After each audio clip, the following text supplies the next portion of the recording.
So hi guys, welcome back for part 3 of the barn owls. Hope you enjoyed part 1 and 2. This is basically a culmination of 1 and 2 to finally deliver hopefully some stills and some video. It has proved quite difficult because of the barn owls' crepuscular habits. They've been coming out quite late when the sun's gone down, so it's been proved really difficult for me. But still, I've managed to pull a few images through and a bit of video, so I really hope you enjoy it. And I do lots more with the barn owls as the season progresses.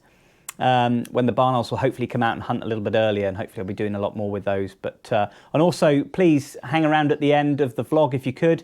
There's not only some of my images I've taken, but also some subscribers and fellow vloggers as well, especially Steve Hedges Photography, who's also got a YouTube channel. Please check it out in my vlog description below. But yeah, I hope you enjoy it, guys.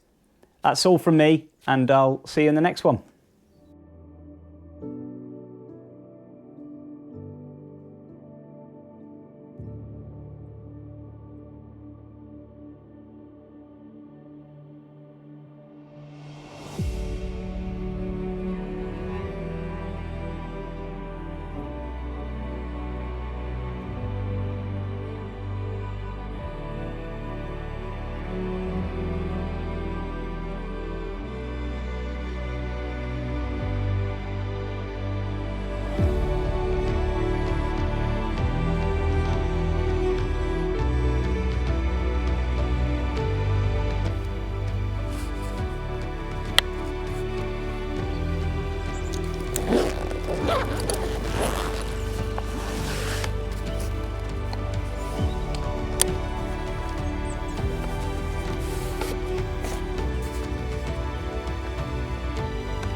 you.